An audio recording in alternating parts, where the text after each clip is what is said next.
So welcome to the youth service this day. And we're ready and we want to dance for Jesus.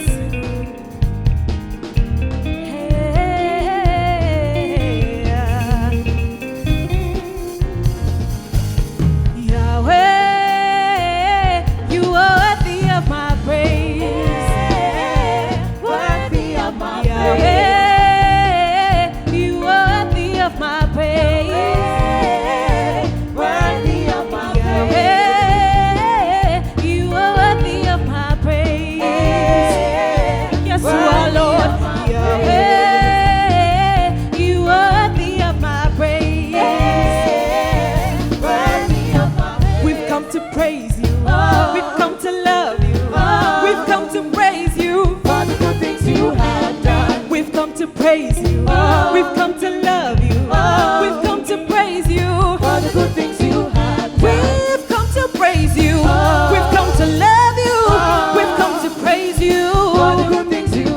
Hey, we've come to praise you. We've come to love you. We've come to praise you for the good things you have done. Yahweh, you are worthy of my praise. Worthy of my praise.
Awesome God, awesome God, mighty God, mighty God, awesome God, awesome God, mighty God, mighty God. I give you praise, I give you praise. Awesome God, awesome God, I give you praise, I give you praise. Mighty God.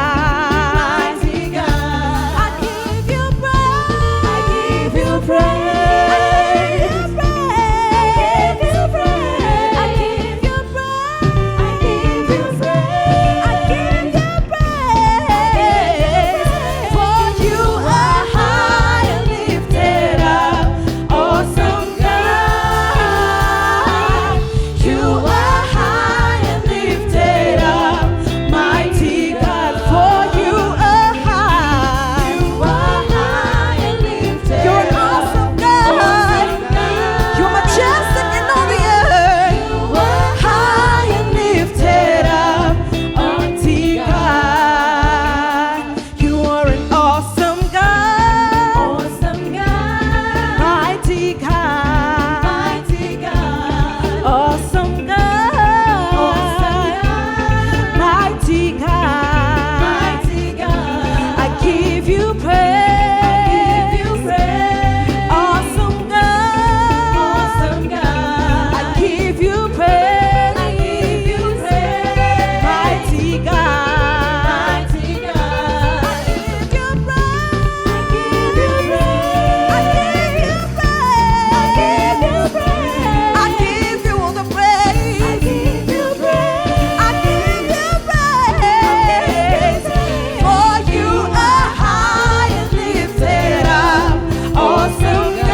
Come on, let's dance for Jesus.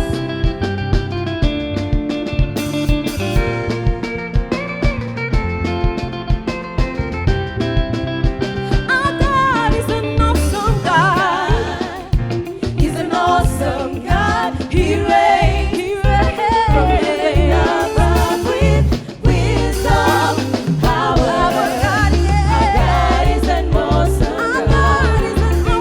Our God is an awesome God. He reigns from heaven above with wisdom and the power.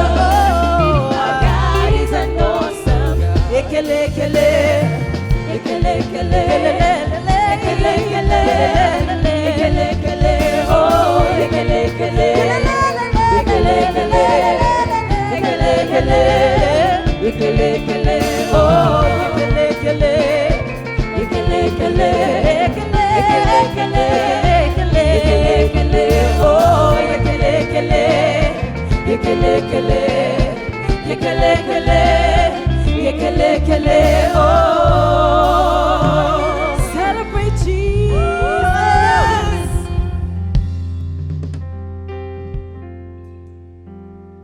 Indeed, Lord, you are great and you're mighty. And you deserve all the glory, all the honor, all the adoration today. Come and just say something to the Lord. God is great. We worship your holy name, O God. Thank you, O God. We exalt you, O Jehovah God. You're excellent, O God. We say, majesty. Thank you. Nobody compares to you, God, Jesus.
You're worthy. You're wonderful, O God. There is none like you, O God. You're excellent, O God. You're wonderful, O God. And Lord, today we declare that you are God. You sit high above all else, O God. And no one can do what you do, O Lord. Lord, we worship you this morning, Lord, and we ask that you may guide us each and every day, Lord. Lord, may you reign in our lives, O God. May you be glorified today, O God. We worship you and we adore you, O God. And we thank you, Lord. We thank you, Lord, for what you're doing in our lives, O God. We thank you for what you are making us day by day, O Lord. And we ask, God, that you may build us, you may mold us to who you want us to be, O God. There is none like you, O God. We worship you and we magnify your holy name. In Jesus' name we pray. Amen, amen, amen. All right, thank you very much for joining us. Welcome to our service. Let's appreciate the worship team. But before you leave, Wax, just join me over here. So how are you? I'm fine. How have you been? I've been good. You've been good, huh? Yes. So basically, maybe just tell us, how often do you use your phone? Like, can you survive without your phone during this time? During this time, Yes, sincerely, yeah. it is hard. It is hard. Yes. So maybe a quick one. So who's the first and last person you talk to? On phone, Yes. that depends Mm-hmm. on the time I'm using my phone, Mm-hmm. what message is, can I say, more important? Okay. Or is, yeah. And at times it's just the first person I start replying from Ukuchini. Okay, going up. And, And how's your daily routine like? Like maybe you can just share with us how your daily routine is. I wake up, Mm-hmm. I eat. You eat? Yes, all Yes. of us are doing that. I Yeah. eat. At times, okay, it depends on what I am told to do. I still live with my parents. Mm-hmm. So if I am told to probably do chores, if we're washing clothes that day, I'll do that. Mm-hmm. If not, I'll watch a movie or listen to music or try a new recipe. Yeah. So maybe what would you tell a young person out there? I'd tell a young person to take advantage of this time we have here at home and learn new things. Like, you can learn to cook something you've never cooked before. You can learn to play an instrument. You can do art. You learn new things. And also to take this time and get closer with God. Because saa zingine tunakuanga busy hadi so we have, say hatuna excuse. We don't have excuse. Yes. Yeah. Okay, thank you very much, Wax. All right, so you're very much welcome to our service. Today we are doing it a bit differently. Karibuni sana. Okay, wow, this is new. My name is MC Neb, and just want to stretch an invitation and a welcome note to all of you who are watching us, maybe from the comfort of your bedroom. You could be there washing your dishes, and you've put your phone over there, but welcome. In Kenya we say karibu sana in Swahili. So my name is MC Neb and I'm the moderator today. So very quickly, there's this verse and I'd want you to just tell us where it comes from in the Bible. Rejoice in the Lord always, and again I say rejoice. So you can tell us maybe where it comes from in the Bible. Rejoice in the Lord always, and again I say rejoice. We're going to watch a short clip, then we'll be right back.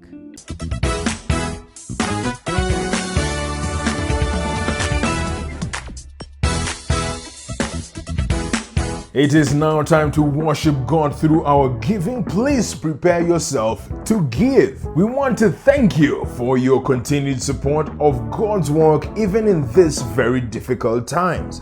We have seen a true demonstration of the Macedonian church, which gave cheerfully and generously in spite of their own desperate situation. We pray that God, who sees in secret, will reward you openly and abundantly. During this season, we have a common payment platform for all our giving. irrespective of which assembly you attend, and also for our visitors. Please make all mobile payments through our M-Pesa and Airtel Money paybill number, which is 933934. For the account name, please indicate the CITAM assembly you attend. If you are not a member of any CITAM assembly, just write offering in the account space. If you would like to make direct bank deposits, electronic transfers, or PesaLink, please use the following account. The account name is Christ is the Answer Ministries. The bank is Cooperative Bank, University Way Branch. Our account number is 011-280-617-63900. The SWIFT code is KCOOKENA. Once again, we want to appreciate every one of you for every support you give, whether big or small, to keep the ministry running. We are, however, aware that in this season there are some of us who may not have even food to eat.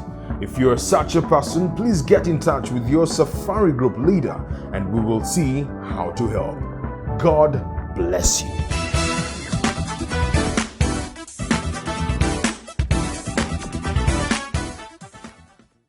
Right, welcome back. Thank you very much for joining us once again. And you know, a lot is happening out there and maybe in our lives. And today I just want Reverend Jesse Moy to join me on set as we have a small discussion on something. So, Basi, karibu sana. Karibu sana. You know, nowadays we don't say hi, unajua, we just... Yes, nikutendereza, yeah. All right, it's a good thing to know like people are actually reaching out to you as pastors. And maybe someone is out there and maybe, you know, during this isolation period, you know, lockdown, partial lockdowns, and they're wondering like, how can I survive this? And to bring this into perspective, we have Pasi who's gonna bring the word of God to us. And before that, maybe we can actually pray, Pasi. Yeah, we can pray. So let us believe and pray. Our Father and our God, we thank you. We thank you for this day that you've granted unto us. As your servant comes to minister unto us, Abba Father, may you use him as a vessel and may you give us receptive hearts so that we can hear from you. It is in Jesus' name we do pray, believing and trusting. Amen. Amen. Pasi, karibu sana. Thank you. Okay. I want to believe that you are keeping safe at home, as we've all been directed by our Ministry of Health to maintain social distance. And because of that, I know, of course, when we have this social distance going on, many of us are feeling a bit isolated. And I want to bring to us just a perspective from the Word of God, and we'll be looking at the story of David, just before he became king. And I want to just show you some of the mistakes he did, some of the mistakes that he made, and probably some of the things that he also did right in a season or in a time that he was isolated. I want to turn your attention to 1 Samuel chapter 21. We'll be looking at just a few verses there, chapter 21 and also chapter 22. 1 Samuel chapter 21. And in verse 1, the Word of God tells us, the Bible tells us, that David went to Nob, to Ahimelech, the priest. Ahimelech trembled when he met him and asked, "Why are you alone? Why is no one with you?" And I want to repeat that question. Look at what Ahimelech the priest asked David. Why are you alone? Why is no one with you? So you have to understand that this was a season when David was running for his life. See, he had been anointed to be king, some time back, but before he could ascend to the throne, David had to run, had to be on the run for a long time because King Saul, the sitting king at that particular time, wanted to destroy David. So because of that, David finds himself running from city to city, from place to place, trying to preserve his own life. So he comes to this place, to a place called Nob. And as he gets into the city, he meets Ahimelech the priest. And Ahimelech asks him a very important question. He asked him, "Why are you alone? Why is no one with you?" And then David answered and said, he answered Ahimelech the priest and said, "The king charged me with a certain matter and said to me, 'No one is to know anything about your mission and your instructions. As for my men, I have told them to meet me at a certain place. Now then, what do you have in hand? Give me 5 loaves of bread or whatever you can find.'" Now, I want you to just pay attention to that conversation there. The response that David gives he says that the king, talking about King Saul, that the king had charged him with a certain matter and had given him certain instructions, and that he was in Nob on the instructions of King Saul. Now just pause there for a while. I want you to understand and realize that David was telling a lie. Saul was after his life. There was no way that Saul would have sent David on this particular mission. But because David was alone, because David was isolated, because David did not have any counsel around him, he ended up, lying and telling a lie. Now, this particular lie and this particular thing that he made up would end up having serious consequences. When you go to chapter 22 of 1 Samuel chapter 22, and we may not have time to look at the entire story, you will see the consequences of this particular lie. As a matter of fact, you will see the consequences of David being in Nob, because certain priests ended up being killed by King Saul because they were seen with King David. Now, this, I think, should be something that you and I, especially as young people, should be thinking about. See, this is what they say. I love animals. And you go to the national park. I love going to the national park every now and then. And I love seeing animals. And I love watching them. I just love being around nature.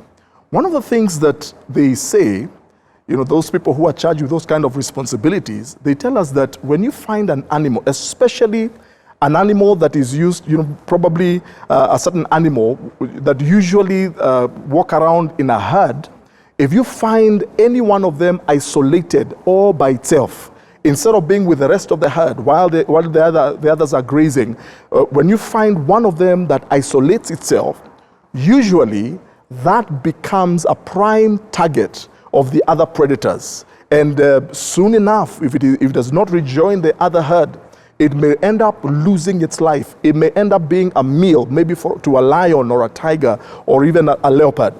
In the same way in life, a lot of times when we isolate ourselves, see, it's one thing for us to be isolated physically, but it's a different story completely when not only are we isolated from one another physically like we are right now, but when you come to a point where even spiritually you isolate yourself, socially you isolate yourself, mentally you isolate yourself.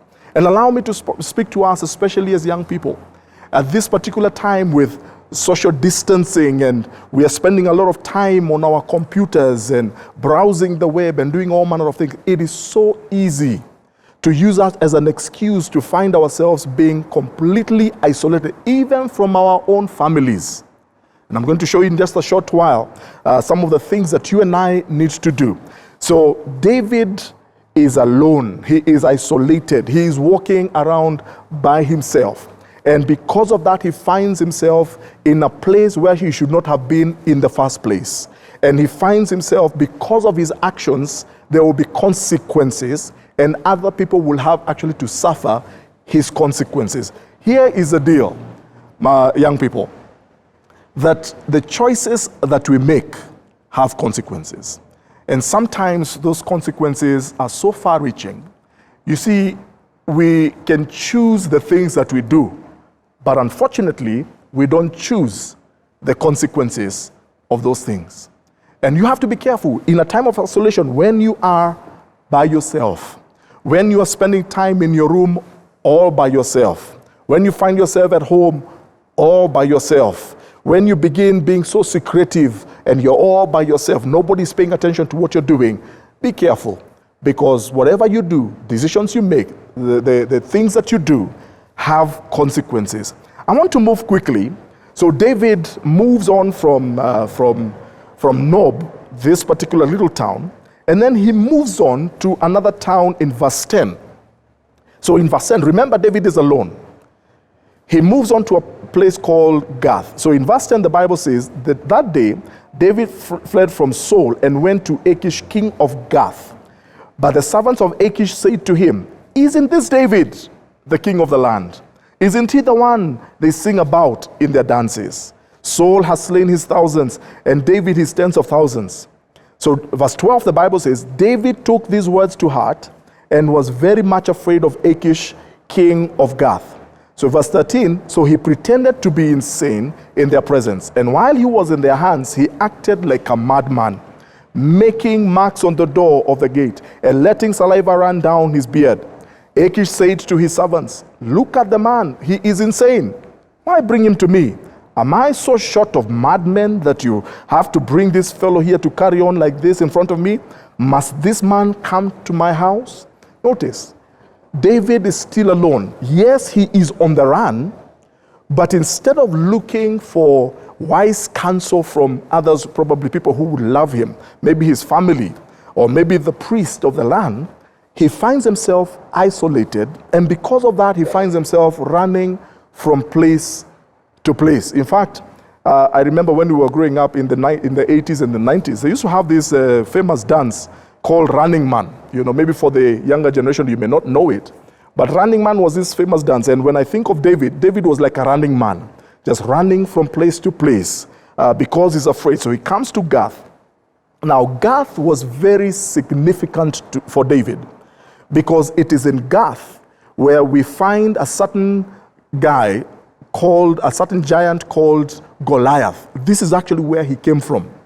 And David previously, even before he had been anointed as king, David had slain Goliath. And what a glorious time that was. Goliath had intimidated the people of God, the armies of God. Only David, as a young boy, as a small boy, came and took charge, and he killed Goliath. No wonder when he comes to Gath, now the people begin asking, you know, isn't this David, king of the land? Isn't he the one they sing about?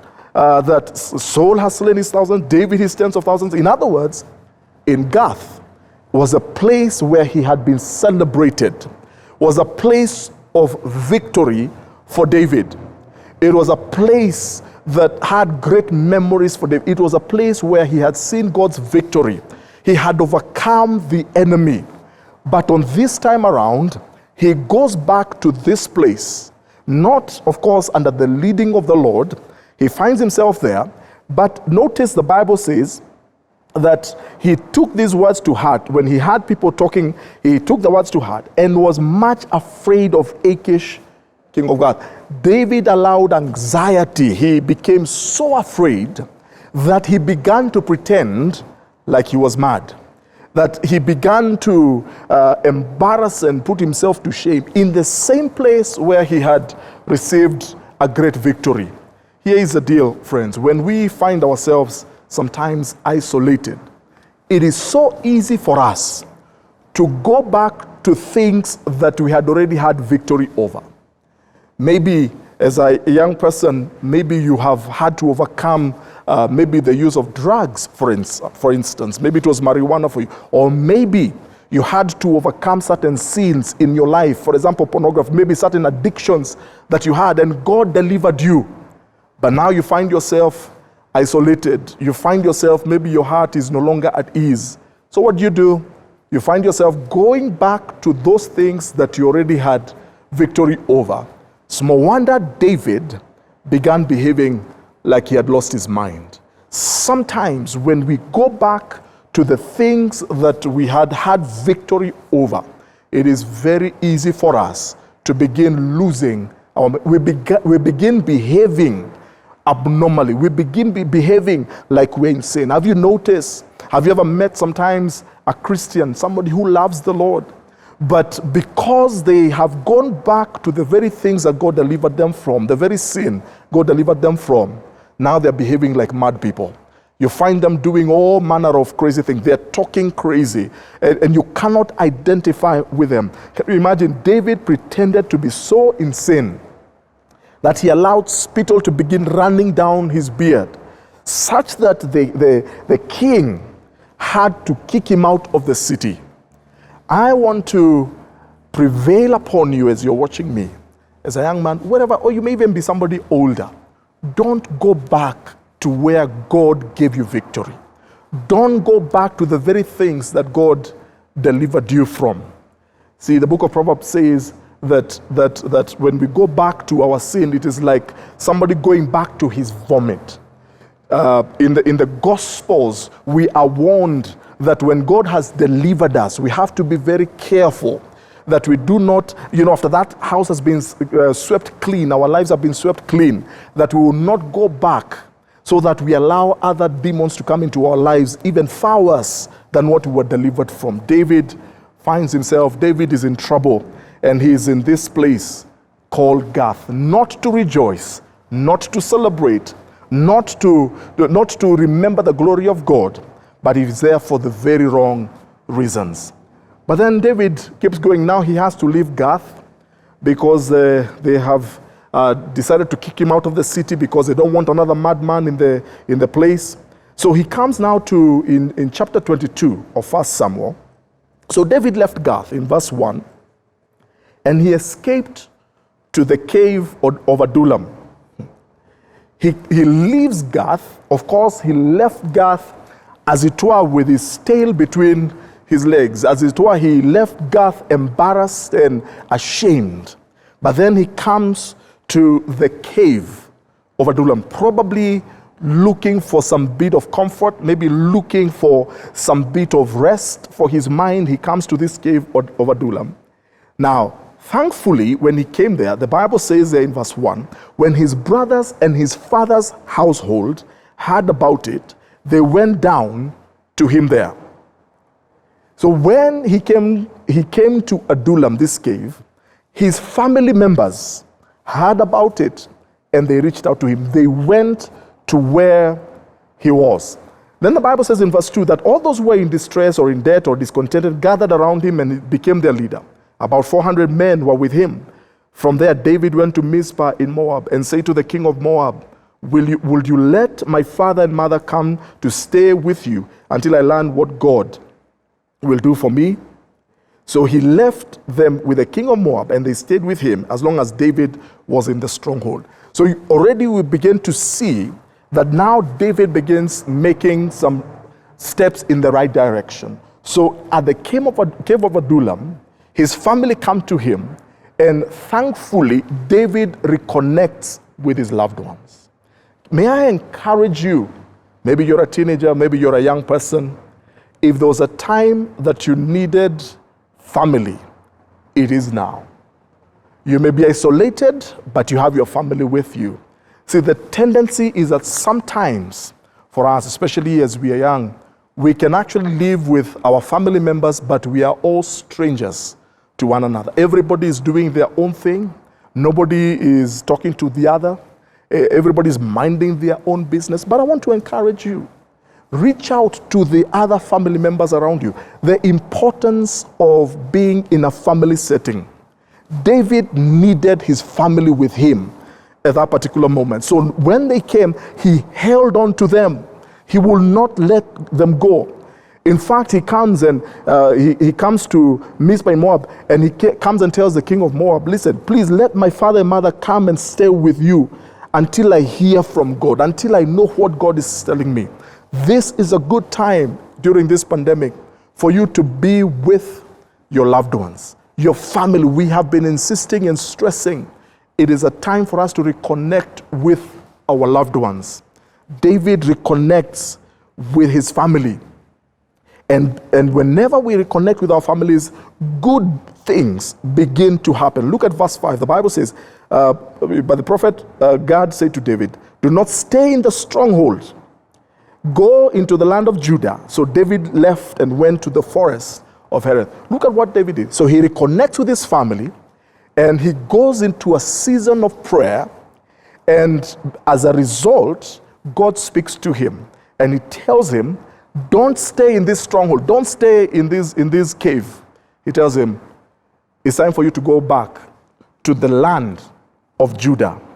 And David left and went to the forest of Hereth. He said, look at what God told him. Go back to the land of Judah. Now, you've got to understand, figuratively speaking, of course, Judah at that time, a geographical area. But figuratively speaking, that name, the word Judah, if you know the history of the sons of Jacob, Judah means praise. Judah means praise. So it's as it were, it's like God was telling me, as a result of prayer and as a result of connecting with his family, The instructions were, go back to the place of praise. If you and I are going to navigate through this time of isolation successfully, we must go back to our families. We must reconnect with our loved ones. We must go back to the place of prayer. That's exactly what David did after he reconnected with his family. He went and sought the face of the Lord. But we must also go back to the place of worship, to the place of prayer. It is amazing to me that while David, in chapter 21, where we just read, while he was pretending to be insane in the land of Gath, this is where he wrote Psalm 34, one of the greatest psalms you will ever read. And I want to encourage you wherever you are. Why don't you read Psalm 34 for yourself? It's a psalm of encouragement. It's a psalm of worship. It's a psalm of praise.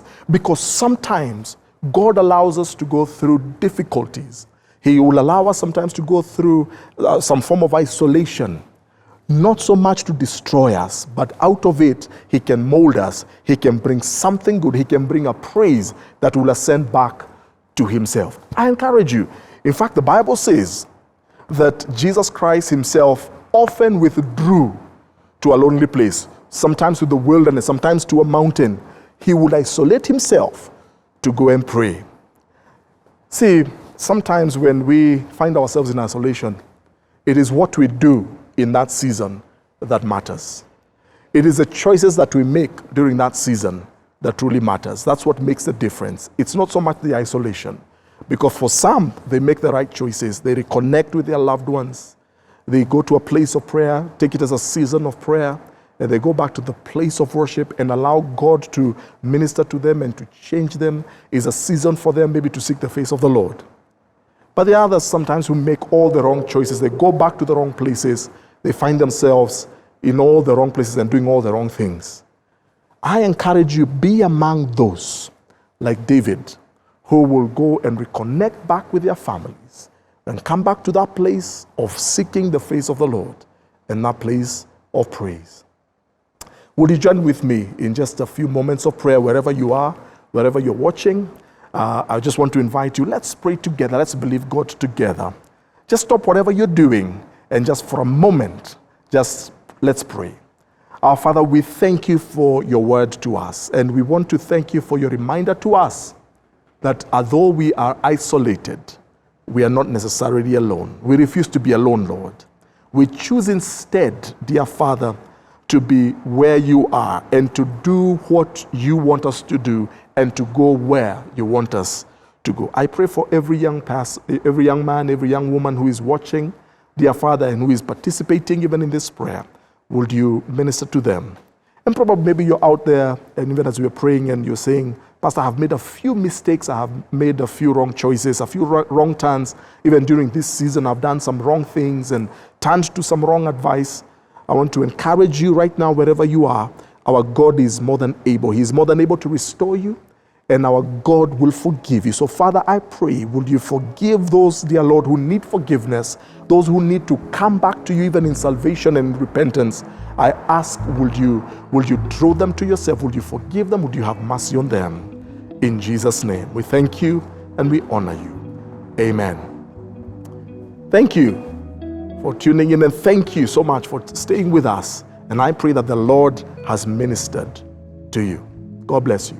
Thank you very much, Pasi, for that word. So maybe you're there. I just want to invite you to like our pages on Facebook, the CITAM YT Nation on Facebook. And also we have a new account on Instagram, CITAM YT Nation. Remember also to subscribe to our YouTube channel, CITAM Church Online. Thank you very much for watching. My name is MC Neb. God bless you. Worship team. Pasi.